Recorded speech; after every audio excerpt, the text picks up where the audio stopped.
My name's Ian Munro and I'm a portrait photographer from South Wales, and when I'm not doing portraits in the studio, I still like to involve people, and I've created a series called the Journeyman series. It's currently been going, I think, around about 13, 14 years, if not more, essentially, since around about 2010, 2011. And it basically involves exploring grand derelict buildings, properties, whether that's mansions or factories, it doesn't really matter. However, when I'm doing this kind of photography and I'm photographing these great places, very often there's something missing. And I found that out quite early doors, around about 2010, that essentially it was a figure. So that, in essence, is where the Journeyman series was born. And for me personally, having a figure in a picture adds scale, impact, and also a lot of storytelling. So the Journeyman is up for discussion, really. He's a figure that essentially doesn't belong in any particular era or any particular place, but to carry the character forward, he's a traveller as such, and he's sort of mid-century bowler hat, suit, umbrella, that kind of stuff.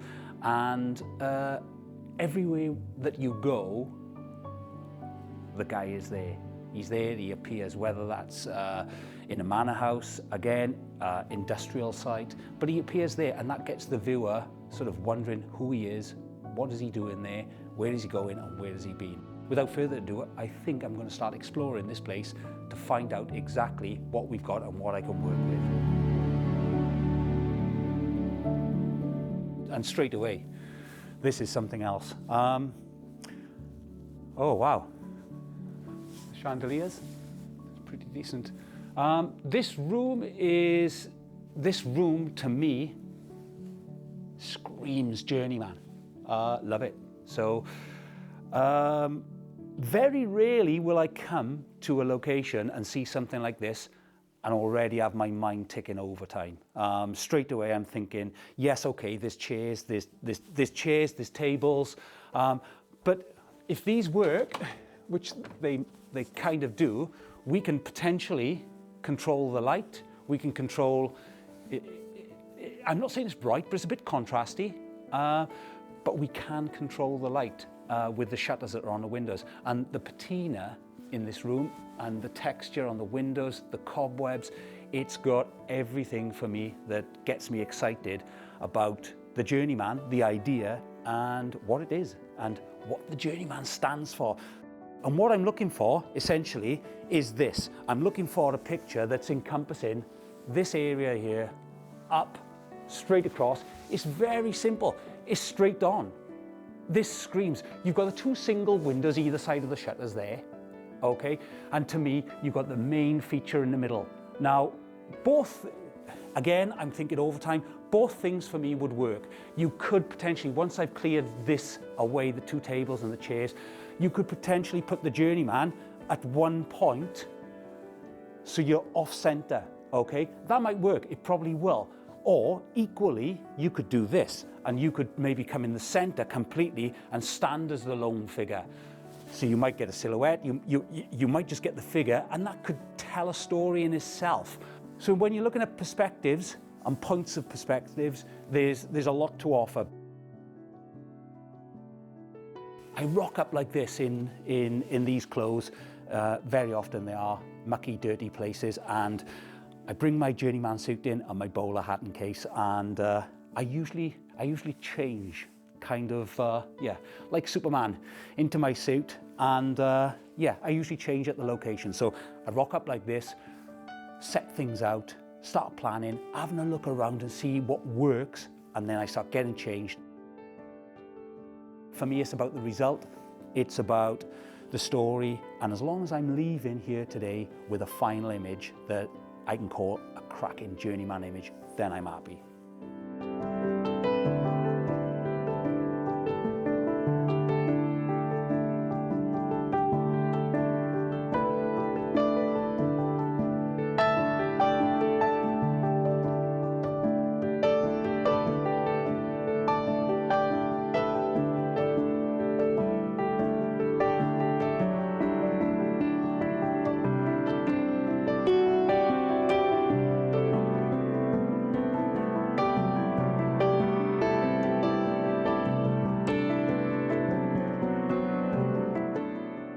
in a room like this with the ceiling is fantastic. Again, the patina on everything, the subdued colors, that works tremendously well.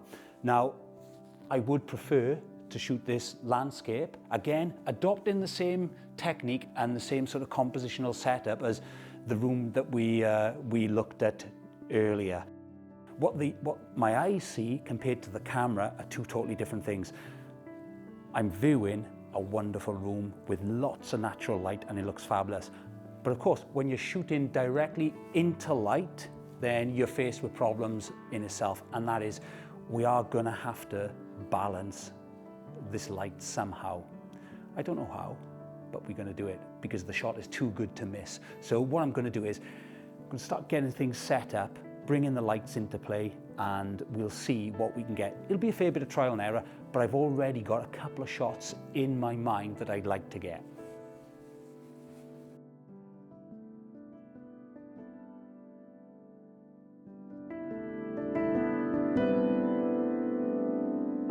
I'm sure that I can get this shot by exposing for the outside and the light and the windows and the room. If I just nail a couple of those shots as what I would say they would be a base plate for the shot, and then I go in, I stand, I pose, I get the shot that's exposed for me, and then I'll just blend those images together. It won't be HDR, it'll just be one layer over the other, and take a soft brush, very simple.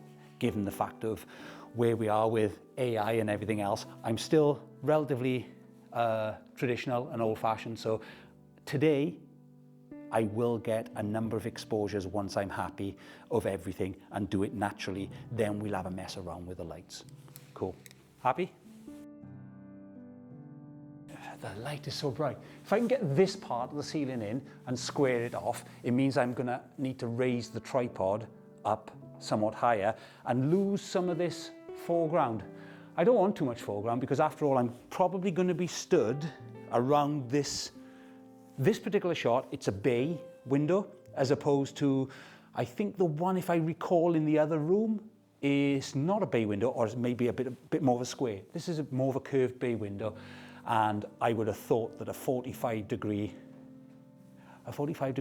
contemplation shot, just gazing off into the distance, would work. So for this, we can lose some of the foreground. I can lift the tripod that bit more, include some of this gorgeous ceiling in, and we line it up. And then I'll go and get changed.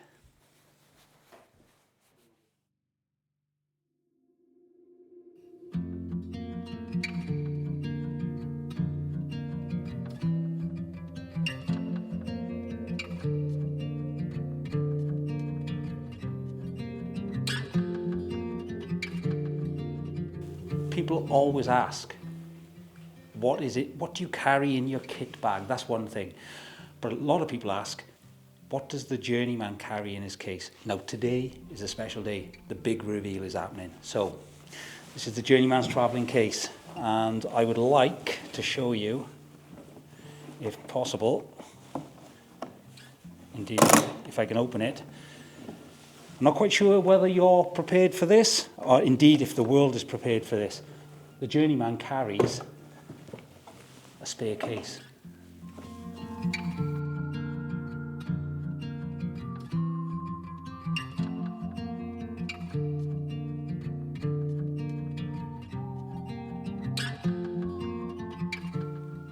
That's perfect. Actually, do you know what? Really happy with this. If you'd like to come on in and take a peep at this. Now that is an image that we've just pumped some flash into, and I'll go through that in a second. The light is flat, okay? It has brought out a bit of detail in the outside, so it's balanced it a little bit. Actually, it doesn't look too bad at all, to be fair. And that's changed my mind somewhat to the point where I might just put the light, leave it essentially where it is, but maybe lift it up higher and tilt it down, so it's a little bit more natural rather than just front on, all right? So we'll probably do that. I'm happy, like I mentioned about the windows, the window frame coming down through your head. That wouldn't have been a desirable composition, and it really is as simple as that. So today, just as a bit of a side note really, we are using the 105 Raja by Photix, and on the front of that you can see that we have inside, there's another baffler inside, so we have that double softening of the light, and the light outside we want to keep soft as well, we want to complement it, and we do have a grid that we could put on it to channel the light and make it that bit more contrasty. The other option we did have was this small pop-up beauty dish, the Photix Rani 60. You'll notice the difference, exactly the same kind of modifier but smaller, and we have the egg crate on the front, and what that does is the squares allow us to direct and have more control over the light. It makes it somewhat a bit more punchy, but you really would single the subject out that bit more and light just that. I didn't want that today. I'm happy with what I got, the bigger light source, because that kind of mimics the sun, and we needed the wraparound rather than have it channeled. So I just thought that's a small note to you budding photographers out there. So all good. On to the next.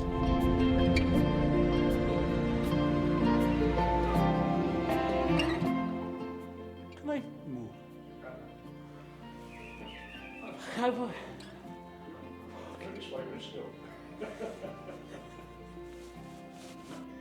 Oh, nice. Yeah, you can see the difference. What we're talking about. We go from the shoes up. Got some beautiful light on the shoes.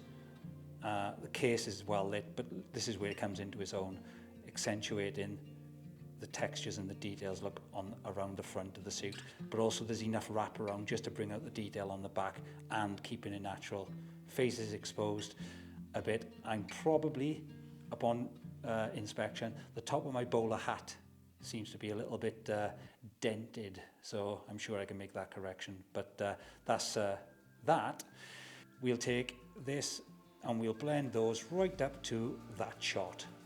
So we have ultimately, we will have the complete exposure. We'll have detail in every area, and I'm hoping that this will make a real nice, large, detailed fine art print.